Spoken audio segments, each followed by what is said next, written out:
여러분 안녕하세요. 락서입니다. 오랜만에 찾아온 단편 라디오.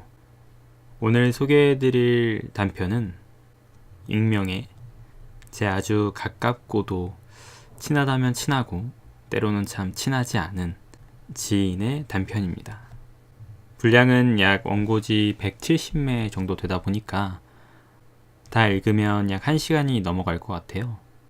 그래서 연작식으로 영상을 쪼개서 올리도록 하겠습니다. 여러분들이 어떻게 들으실지 참 궁금한데요. 아마추어의 글이지만 혹시나 반응이 좋으면 나중에 작가를 초대하여 북토크 같은 시간을 가져보는 것도 좋겠네요.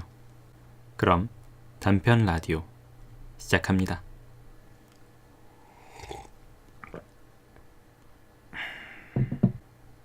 사막의 이정표.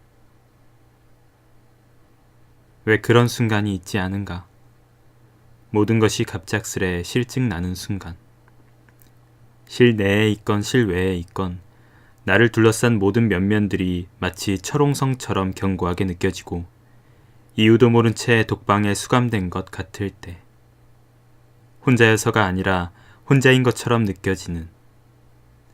멀리 보이는 것들은 죄다 신기루처럼 공허하고 손을 뻗어도 손끝의 감각이 말해주는 것이라고는 나의 존재를 가두고 있는 사면의 무정한 벽에 실제.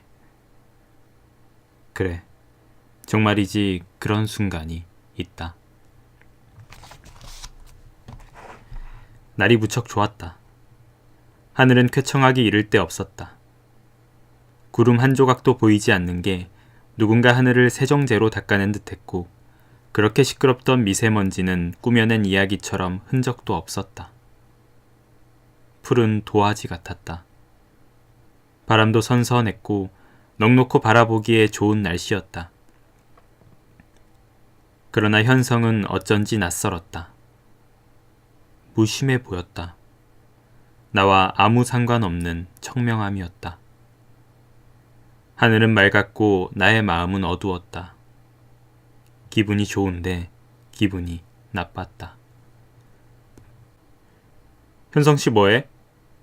멍하니 고개를 쳐들고 서 있는 날 이상하게 보며 사수가 불렀다. 아, 하늘이 맑아서요. 일부러는 아니었으나 내 목소리는 가라앉아 있었다. 하늘? 아, 날 좋지, 오늘. 사수도 고개를 들어 하늘을 보았다. 맑은 하늘을 보며 사수는 먼저 웃었다. 그의 눈에 비치는 하늘은 어떤 감정일까? 현성은 가만히 사수의 얼굴을 보았다. 슬픔이 엿보였다. 맑은 하늘은 언제나 슬픔의 가능성을 내포하고 있다. 그가 잠깐 내비친 슬픔이 나의 탓은 아니었지만 괜히 미안했다. 분위기를 바꾸려 나는 불어 과장하여 행동하였다. 그도 내 의도를 알아챘는지 다시 웃었다. 오래가지는 못했다. 우리는 말없이 사무실로 복귀했다. 맑은 하늘과 옅은 가로수의 그늘이 지나갔다.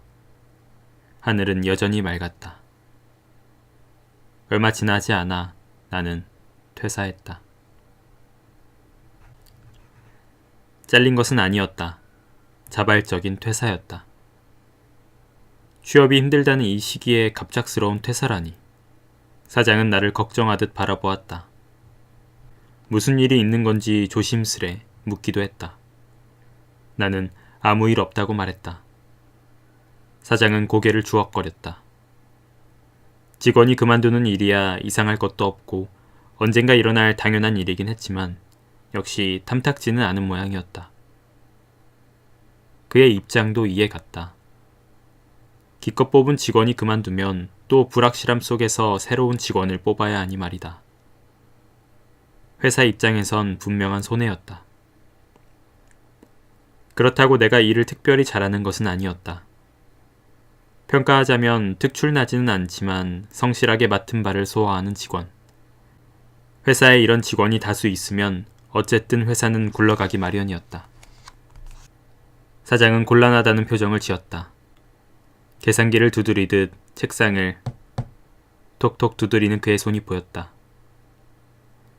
옆에는 결제를 기다리는 서류철이 쌓여 있었다. 빈틈없이 착착착. 사장은 잠시 생각을 하더니 이내 알았다고 말했다. 붙잡을 생각이었을까?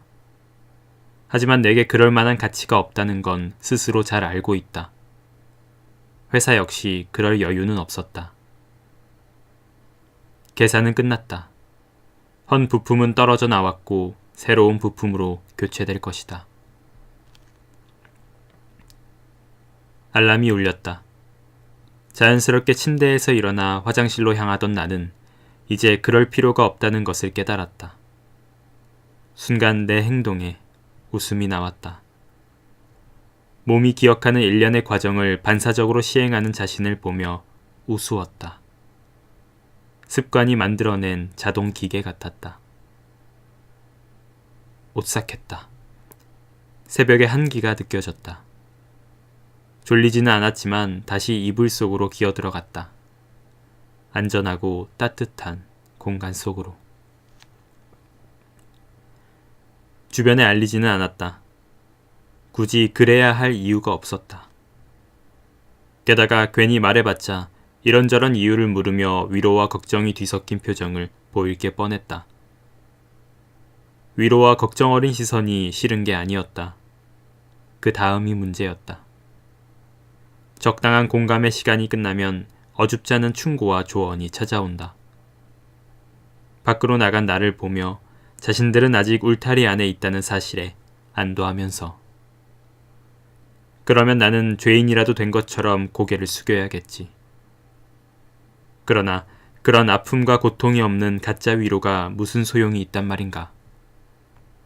일이 힘들어서, 연봉이 낮아서, 직장 상사가 괴롭혀서 같은 이유로 그만둔 것이 아니었다. 자신도 아직 구체화하지 못한 이유였다. 애써 설명해 보아도 괜히 힘을 빼는 일이 될 것을 알고 있었다.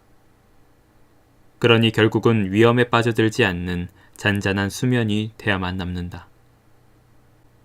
그런 것이 필요한 순간도 있겠지만 이번에는 아니었다. 얼마간은 넘치는 시간 속을 떠다니듯 유영했다. 인간에게 허락된 시간이 이리도 많았던가. 하루가 길었고 무얼 해야 할지 몰랐다. 시간에 틈새가 생겼다. 누군가는 여유라고 말할 틈새였다. 나에게는 아니었다. 그 갈라짐에서 안개처럼 공허가 뿜어져 나왔다. 가슴이 답답하고 호흡이 가빠왔다. 공허의 소나기가 폐를 짓누르는 것 같았다. 그래서 밖으로 나갔다. 지나가는 사람들이 그 틈을 조금이라도 가려주기를 바랐다. 소나기가 나에게 닿지 않도록 내가 숨을 쉴 수 있도록. 그래서 사람이 많은 곳으로 향했다. 강남, 신촌, 홍대, 건대, 종각. 지하철을 타고 여행하듯 내 가림막이 되어줄 군중을 찾아다녔다. 그러나 시끄러운 것은 좋아하지 않았다. 군중과 소음, 모순이었다. 사람이 많으면 시끄럽기 마련이었고 조용하면 사람이 얼마 없었다. 소음에 지치면 어느 건물이든 실내로 들어갔다. 가슴이 쥐어오기 시작하면 사람이 많은 거리로 나갔다. 무의미한 반복, 끝없는 도망이었다. 모순의 양쪽이 화해하는 곳이 필요했다. 그러나 완벽한 화해는 가능하지 않음을 알고 있다. 지나치게 시끄럽지 않으면서 다수의 사람들이 있는 곳. 적당한 타협점. 그렇게 찾은 곳이 중고서점이었다. 중고서점엔 적당히 사람들이 돌아다녔다. 그림책을 읽는 어린아이의 칭얼거림을 비롯한 사람들이 풍기는 소리는 있었지만 지나친 정도는 아니었다. 나는 이 중재안을 받아들였다. 빼곡하게 꽂혀있는 책들. 개중에 헌책을 좋아한다.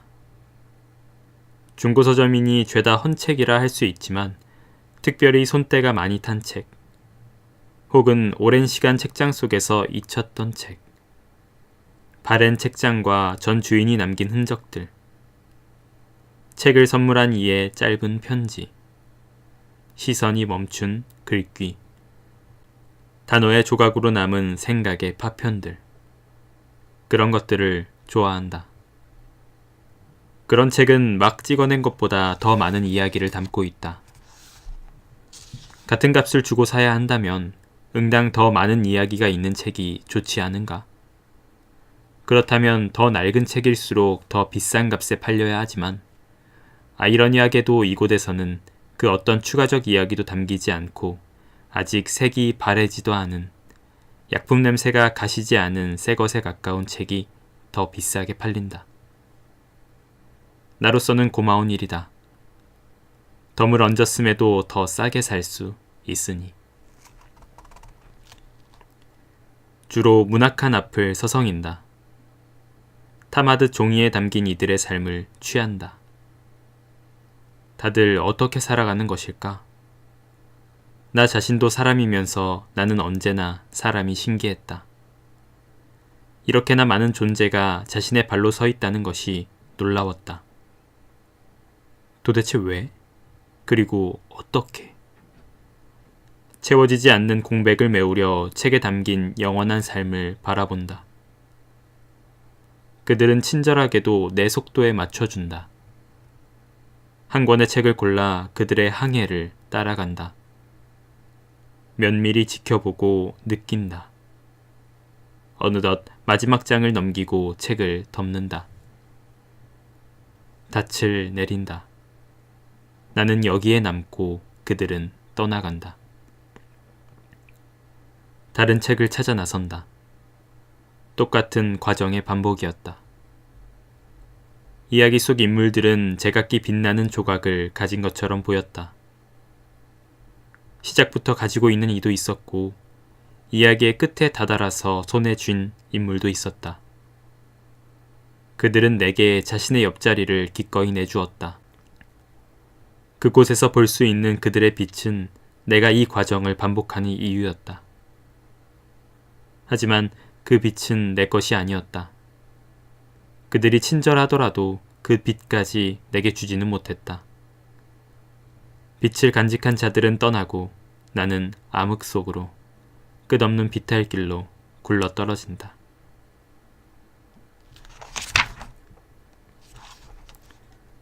견디기 힘든 날들도 있었다. 갑작스레 울분이 터져 나온다. 무언가라도 있으면 이 답답함으로부터 벗어날 수 있을 것 같았다.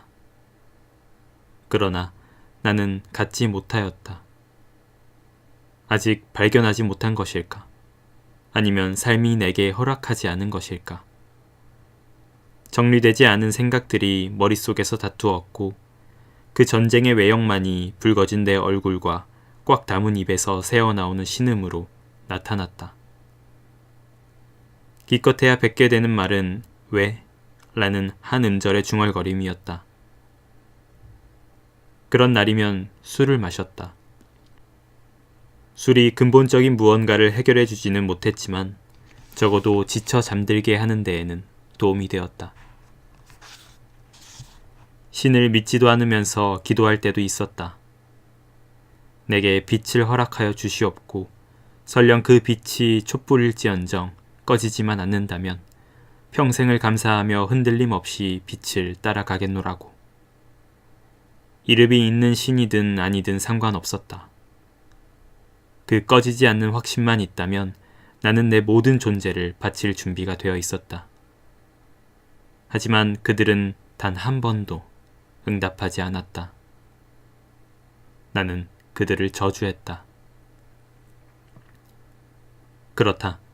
내가 원한 것은 꺼지지 않는 빛, 짙은 확신이었다. 가끔은 책을 덮고도 그들의 빛을 훔쳐 가져보기도 하였다. 영원히 꺼지지 않기를 기도했다. 하지만 언제나 종국의 빛은 꺼졌다. 그들의 빛이 결코 내 빛이 될 수 없음이었다. 심지가 너무 짧아 꺼지기도 하였고 다른 빛에 먹혀 사라지기도 하였다. 잠깐의 빛은 암흑 속에서의 일시적 승리였다.